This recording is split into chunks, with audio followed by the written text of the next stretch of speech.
Today, Precarious plays Deus Ex, Human Revolution.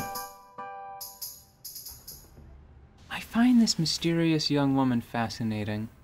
Yeah? Yeah.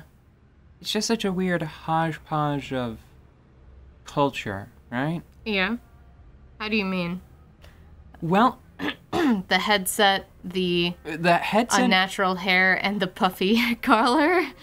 Yeah, and, like, the cut of the shirt feels very modern and very, like, jet set radio, as do the headphones. I would describe it as a style of, like, youth culture that I associate with, for me specifically, Japan. Yeah. Because, like I said, jet set radio, which is, I'm pretty sure is a Japanese title.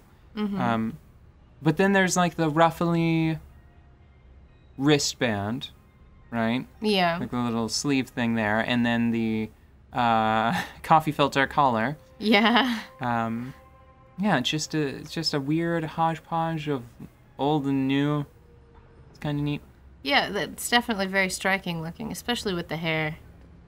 Gotta love that, like, white hair trend that has happened. It's a shame it doesn't actually turn out that well all the time. Unless you have some seriously professional people behind it. Well, even then, some people's hair just ends up staying a little golden, which is still kind of cool looking, but I mean, really, it's just platinum blonde. Now, how do you want to handle this? Let me see what we're supposed to do.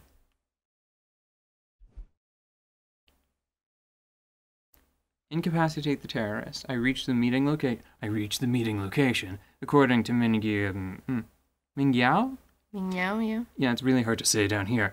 Darrow wants the terrorists left alive, so I'll need to knock them out cold before retrieving the data chip. Knock them in cold out. Do it. Knock them out cold.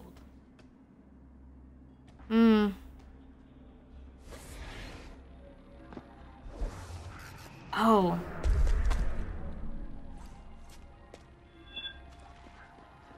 What is this? This is gross. Down here. Oh, did you just walk in that? Just for a second. It was for an important reason. The 5-second rule does not apply to raw sewage, okay? I just want you to know. It's just real fast. Yeah, I just dropped the hot dog in the raw sewage, just real fast. Everyone knows that clause is suspended anytime raw sewage comes into play. That's common knowledge. It's the 5-second corollary. Speaking about amazing advances in technology, Bill Gates is currently working on toilets, which is like haha funny, but also really important. Yeah. And he gave a really fancy talk at a fancy place, and on the podium next to him, he had a sealed jar of human feces. Oh. And, yeah, he was like, not playing. It's like, ew, oh my God, why? Why would you do that? But I think that... Hang in there, young lady. Yeah. But it was I would call it a bold move. Mm-hmm. And that I appreciated. What was the, what's the artist statement there? What is the... You all rich people here are made extremely uncomfortable by this. Oh, just by the presence of this sealed biological waste. Truth. And if for more than half of the world, everyone has to live with this in their town, like getting into the groundwater. Got it. Okay. You know, so we're going to fix that as best we can, and that's why I need all of your money and attention and technology. Work on toilets, you know. I think that was roughly the summary of the whole situation. And it's like, haha, but seriously, folks, that's nasty, and we could help so many people this way. I feel like, what was the name of the street? Extra History had a bit, they devoted a number of episodes to the Broad Street hump. Mm-hmm. Was that the one? Was it the one that got everyone sick? I don't remember. Oh, well, it's what you just said. There was someone's, like, the foundation was cracked, I think, and just poopy water was leaking into a well, and a ton of people were getting sick. It was one of the earliest recorded examples in Europe at least, of someone going through a deductive process and solving like a big community problem, because this person health problem. Yeah, this person was like, I'm going to go to all of these locations and figure out, I'm going to try to collect data, and the data they collected led to them discovering, deducing that it's because everybody that was getting sick, it fanned out from one particular well.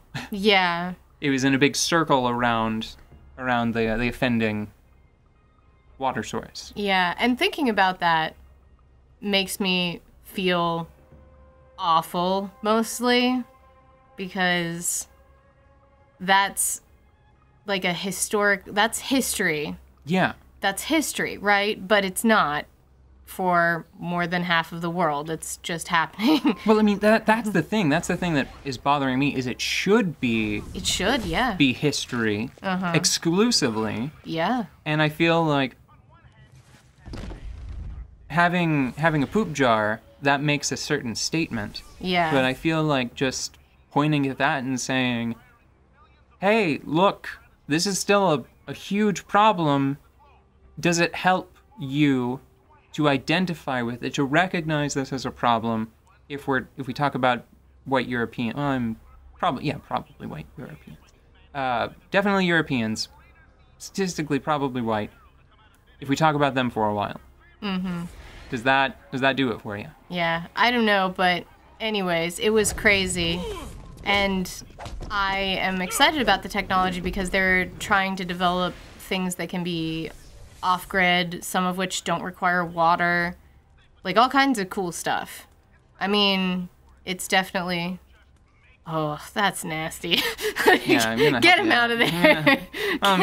Get that poor guy out of there. I don't know if he can drown, but I don't want to find out. Mm-hmm. But...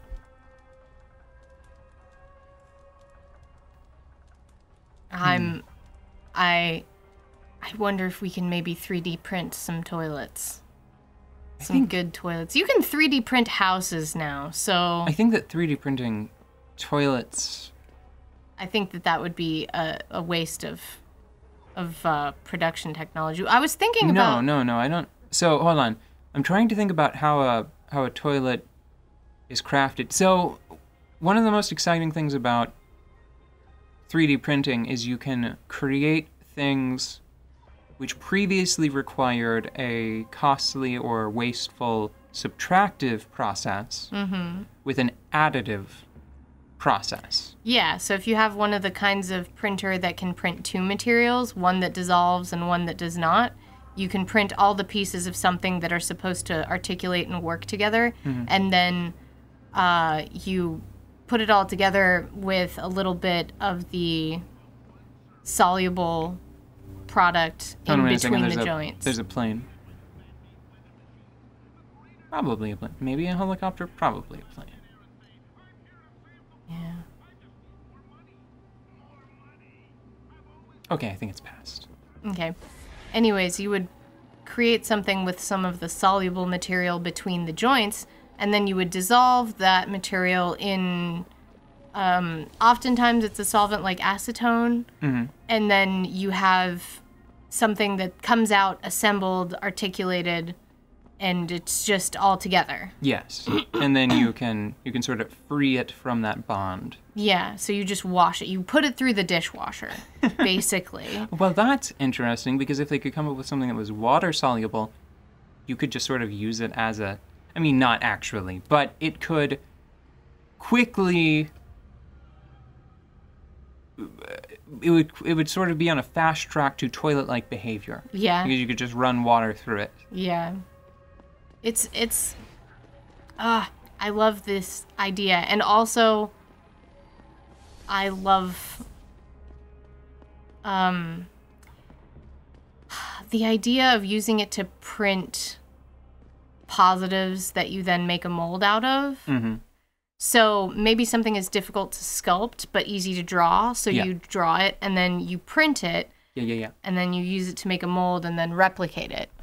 Yeah, that's what I'm trying to think of. I don't know how toilets are generally crafted now. I know that there are I think that the two main the main material that I'm familiar with is a ceramic Yeah, toilet. but there are a lot of plastic ones now. Yeah, and I was going to say that I think that the second runner-up that I've observed myself is metal, actually. Metal? Yeah, I've seen metal. Yeah, metal toilets in Like cast iron? No, I think to an uneducated eye, I would just say it looked like stainless steel. Oh, It just okay. looked like a shiny, bright, Metal. sort of like blue silver, like that. Okay. That range, that area of the spectrum. Yeah.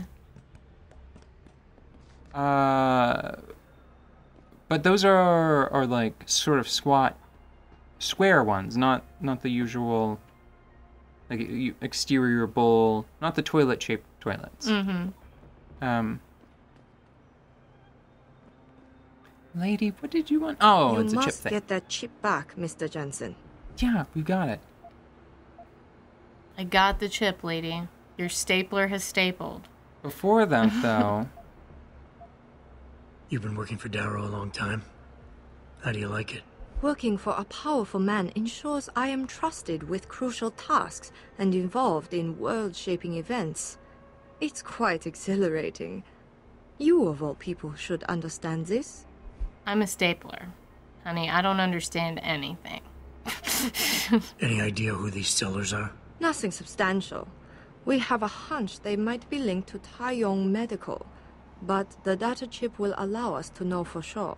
How's that? All of our data chips are encoded with unique IDs and binary signature recognition.